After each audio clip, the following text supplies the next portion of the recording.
Ustedes puedan preguntar. Adelante. Lo hago rápido porque quiero dar la posibilidad ahora de que se vea también lo psíquico. Después de la presentación de Cecilia y de Pablo, nos vamos a quedar acá y vamos a incorporarlos a ustedes. No vamos a necesitar 3 visiones, vamos a necesitar más visiones, que ustedes pregunten, que ustedes se integren, que ocupen estos lugares acá adelante, que los últimos sean los primeros, que vengan acá, que nos veamos. Y ahora Cecilia. Bueno, buenas tardes a todos. Perdón, ustedes, a Cecilia la presentó alguien. Sí, la presentó Sebastián. Bueno, a mí me tocó hablar de lo psíquico, de esta dimensión, es decir, este paradigma transdisciplinario, que es más que la interdisciplina. La transdisciplina implica que una disciplina pueda incorporar los conocimientos de otras ciencias, de otros saberes, y aplicarlos dentro de su esfera. Así, yo necesito el conocimiento a lo mejor de las neurociencias para comprender la dinámica de la conducta. Y también hablar de lo psíquico en lo personal y en todas las historias personales hay justamente una historia. Recién me contaba alguien que está estudiando filosofía que también le interesa la psicología, y mi camino profesional fue inverso, ¿no es cierto? Yo cuando terminé la escuela secundaria quería estudiar filosofía y entonces hice la formación en filosofía y psicología. Luego comencé dando clases de psicología y empecé a estudiar la carrera de licenciatura como para completar ese saber. Es decir que en mi raíz, en mis intereses está la filosofía. Y cuando empiezo a profundizar en la psicología, hay un enfoque en Argentina, ellos dicen en Buenos Aires, pero es en toda Argentina, que hay una hegemonía de un paradigma que es el psicoanalítico, ¿no? La mayoría de los psicólogos en nuestras universidades públicas se forman en psicoanálisis, y específicamente a partir de la década del 80 en psicoanálisis lacaniano. Y en ese enfoque, toda la influencia de los, digamos, pensadores franceses, por ejemplo, la epistemología de Gastón Bachelard, nos decía que no podemos hablar de una psicología, sino de varias, y que hay una oposición y hay rupturas entre una línea teórica y la otra, porque no hay posibilidad de integración. Y a mí eso no me convencía, porque en realidad mi búsqueda iba por la integración, y buscando un concepto de persona. Así fue que me acerqué a las lecturas de la perspectiva de Viktor Frankl, porque consideraba que era la única perspectiva psicológica que tenía un fuerte fundamento filosófico, es decir, una idea de persona. Entonces, yo creo que una de las cosas que tenemos que tener en cuenta al meternos a estudiar logoterapia es esta visión integradora, ¿no? Esta visión en diálogo con otras perspectivas. Entonces, dentro de lo que pensamos cuando preparábamos esta presentación, dentro de lo que yo puedo decirles de lo que es la psicología, tenemos que pensar en los diferentes abordajes teóricos, es decir, las distintas corrientes psicológicas. ¿Con qué dialoga la logoterapia? O mejor dicho, ¿con qué hacemos dialogar cada uno de los terapeutas nuestra logoterapia, ¿no? Digo nuestra logoterapia porque tampoco dentro de la logoterapia hay una sola manera de entenderla. Viktor Frankl, en el libro Teoría y Terapia de las Neurosis, comienza con la pregunta, bueno, ¿qué es la logoterapia? Y él dice allí que la logoterapia es una perspectiva abierta que es complemento de otras perspectivas teóricas. También es conocida como la tercera escuela vienesa de psicoterapia, refiriéndose a la primera, la de Sigmund Freud, y la segunda de Alfred Adler. Él propone esta tercera visión de la psicoterapia. Mañana voy a explicar un poquito más específicamente esto, ¿no? Pero recién también surgió la pregunta de por qué logoterapia, por qué se llamaba así. Y como él quería incorporar la dimensión espiritual, había pensado en ponerle nooterapia, ¿no? Derivado del término nous, que quiere decir espíritu. Pero después quedaría a la ligera pronunciado no terapia, como si fuese una oposición a la terapia. Entonces aparece este término logos como sentido, como razón, es decir, una terapéutica mediante el logos.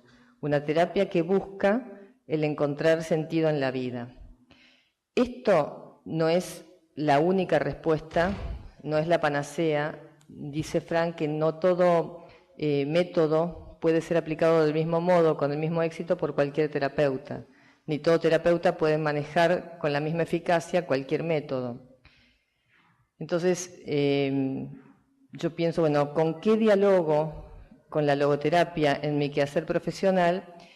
Y básicamente no puedo desconocer el aporte del psicoanálisis. Creo que nadie puede desconocer ese aporte porque Freud fue quien introdujo el tema de la subjetividad, el tema de la singularidad, y empezó a hablar del centro de la persona fuera del pienso, luego existo cartesiano, y lo coloca en otro lugar. Ahí donde no soy es donde no pienso es donde soy, ¿no? En el inconsciente. Frank hace una superación de esta idea de inconsciente pulsional con lo que propuso, con lo que ya nos mencionó Pablo, este inconsciente espiritual. Es decir, es un plus, es una visión más completa. Entonces, cada corriente psicológica tiene un marco teórico, ¿no? Tiene un cuerpo de conceptos que aporta una visión del ser humano y una visión de lo que es la salud, de lo que es la enfermedad, de a dónde apuntamos para superar los conflictos, por ejemplo. Tiene una metodología particular, pero si nosotros pensamos en la logoterapia, las técnicas son lo menos significativo, ¿no? Lo más fuerte o lo más potente de la logoterapia creo que es la visión antropológica justamente. ¿Cuál sería una meta? Que en toda psicoterapia es curar o potenciar la salud, y un tipo de relación médico-paciente, terapeuta-paciente, ¿no? Un estilo vincular. Bueno, del psicoanálisis entonces tomamos de algún modo esta idea de aparato psíquico que incluye también la dimensión inconsciente.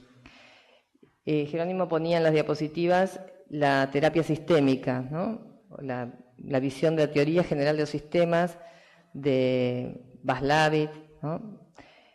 Esta teoría entiende que el ser humano es vincular. Hay unos desarrollos que se realizan desde el trabajo en terapias de familias, también desde la visión del psicoanálisis, que se está desarrollando en la actualidad, al menos en Argentina, con mucho éxito, que es la psicología vincular, que toma esta idea del ser humano en vínculo con los otros, pero también reconoce esta dimensión inconsciente. Otra perspectiva que aporta mucho para poder comprender la conducta y la dinámica de la conducta es la perspectiva cognitiva, ¿no? Que es, bueno, esto de poder integrar lo que hacemos, lo que pensamos y lo que sentimos, ¿no? Y cómo comprender ese hacer en el mundo. Y también podemos mencionar, bueno, como dije antes, las neurociencias, que establece también esta relación entre la conducta, el cerebro, la mente y el ambiente o el entorno. Estos son un poco los enfoques que, al menos en lo que es mi trabajo personal, puedo incorporar y hacer dialogar a la logoterapia, ¿no? La logoterapia incluye este plus que es la idea de la espiritualidad. Otro concepto que manejamos bastante es el de subjetividad, que es más allá o es algo más que lo subjetivo, ¿no? Es la idea de cómo nos formamos en el psiquismo. ¿Qué es lo psíquico? Es esta subjetividad que tiene un poco del adentro y del afuera, porque también incluye la incorporación de ese afuera. Es un modo de pensar o de incorporar la cultura, lo social, la época. Es un conjunto de operaciones que nos permite manejarnos en el espacio y en el tiempo. Para decirlo de manera simple, podríamos decir, bueno, la mentalidad. ¿Cuál es la forma de pensar o la forma de interpretar el mundo que tiene cada uno?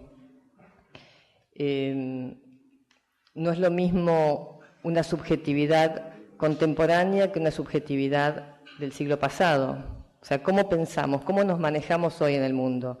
Podemos hablar de una subjetividad, por ejemplo, institucional, cuando, digamos, el sujeto era pensado como el ciudadano que debía habitar una sociedad y poder convivir con ciertas leyes instituidas.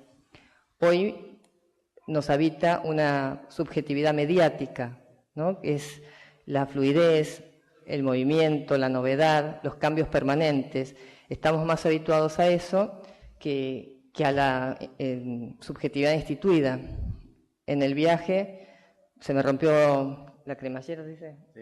El cierre de la maleta. Y bueno, lo primero que quise hacer es conseguir un lugar donde lo pudieran reparar en poco tiempo.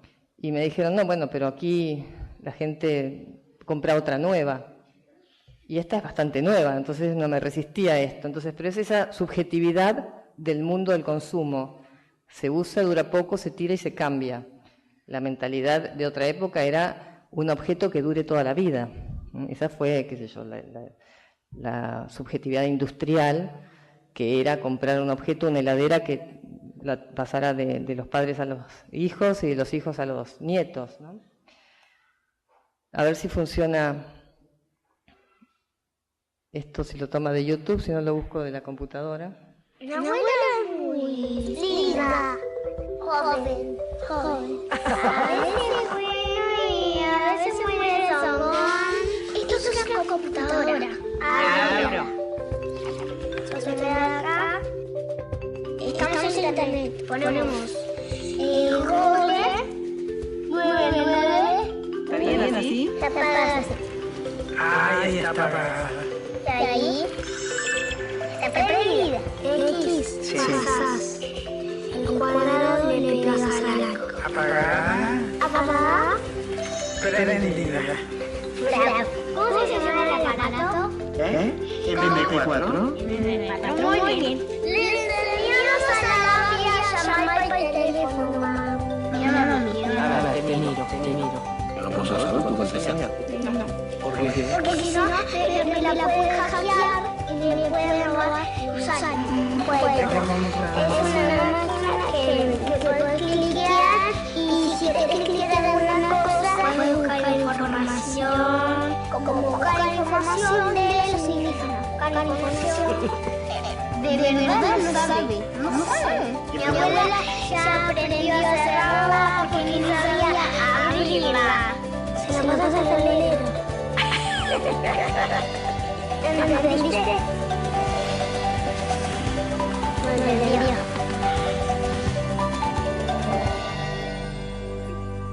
Este soy yo con mis nietos.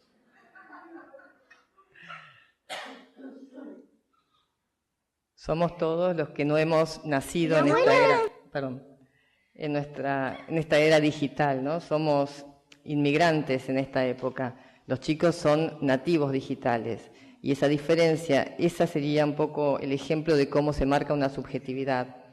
Nosotros estamos acostumbrados a pensar que la subjetividad se estructura a partir del vínculo mamá, papá, hermanos, pero hoy, por ejemplo, tiene una gran importancia la presencia de los abuelos, ¿no? Los abuelos, la abuela es quien está mucho más tiempo hoy con los niños, quizás que los propios padres. También conforma la subjetividad toda la sociedad, la tecnología. Es decir, esa es la idea que nosotros pensamos de subjetividad. Eso es lo psíquico. Y esa subjetividad puede estar, digamos, mal desarrollada. Hoy problemas de estructuración subjetiva, trastornos del desarrollo, ¿no? Trastornos de conducta a partir de esa desubjetivación, cuando no hay un amparo a partir del mundo adulto. Entonces, pensar la subjetividad como el aporte que hace lo psíquico a la lectura del sujeto, o de la persona, mejor dicho, es otro de los aportes que hace la psicología. Y otro aspecto que nosotros trabajamos desde la psicología, ya dentro del campo de las psicoterapias, es pensar el trabajo con los pacientes. Cuando nosotros nos encontramos en un trabajo terapéutico, nos encontramos con una vida, con un ser humano que está padeciendo algún sufrimiento. Y bueno, con Jerónimo aprendimos a hablar de historias de vida y no de casos, ¿no? El caso clínico. Un caso puede ser un caso estadístico, algo que yo puedo cuantificar, que puedo comparar, que puedo sacar porcentajes. Pero cuando hablamos de una persona, es singular, y en todo caso tenemos que hablar de sus cualidades, de su singularidad. Por eso hablamos de una historia de vida. A veces hay personas que se acercan a la consulta buscando logoterapia porque por ahí han leído el libro de Víctor Frank o alguien les ha contado que es distinto, que que es más rápido o es más práctico. Son ideas erróneas. A veces me ha sucedido que cuando uno pregunta por la historia o por el pasado, dice, no, pero yo acá no vine a que me analices el pasado. Yo no quiero hablar del pasado. Entonces, bueno, también es un error porque creo que la logoterapia piensa en la historia de la persona, no como determinante, pero sí como un potencial y como algo que puede resignificarse en la vida de un sujeto. Voy a mencionar, como para pensar algo de estos conceptos que estuvimos dialogando, en Jorge, un paciente que llegó a la consulta con una pregunta. Él se preguntaba, ¿soy un ser espiritual? ¿Yo soy un ser espiritual? A mí me llamaba la atención esa pregunta, digo, ¿por qué si todos somos seres espirituales? ¿Cuál es su duda? Pero él tenía un concepto de espiritualidad arraigado a la religión. Y una religión, digamos, mal aprendida o quizás mal enseñada, basada estrictamente en la idea de culpa, en la idea de pecado. Entonces, como él era muy pecador, según esa concepción, no podía tener un espíritu. Bueno, un día que tenía que ir a la consulta, se desató una tormenta muy, muy intensa con piedras del tamaño de la copa, ¿no? Entonces, bueno, no va a llegar, no va a poder venir porque, bueno, era un caos la calle.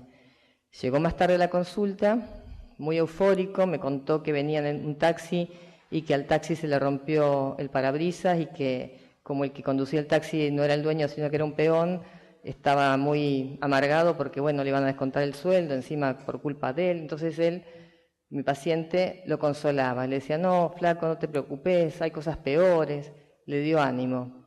Y mientras estaba haciendo eso, vio una señora que se refugiaba en un árbol, entonces se bajó del taxi, la fue a socorrer, la llevó, llegó con toda esa experiencia vivida.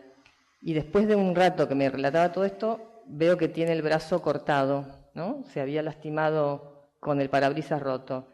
Entonces digo, uy, tenés cortado, bueno, busqué para asistirlo. Y entonces una vez que pasó todo ese episodio, le digo, bueno, vos preguntabas si eras un ser espiritual. Esta persona, Jorge, tenía en ese momento 58 años, o sea, era una persona mayor. Y decía, bueno, esa experiencia de solidaridad, esa autotrascendencia, le mostró a él mismo en la evidencia de que eso es ser un ser espiritual. Porque la espiritualidad consiste en eso, en poder salir de uno mismo en pos de realizar valores. Es salir de uno mismo, pero sin dejar de ser uno mismo, ¿no? ¿Es así? Cría cuervos y te sacarán los ojos. Cría cuervos y te sacarán los ojos. Un hombre mayor de 58 años. Me refiero a que no era un adolescente. Bueno, un poco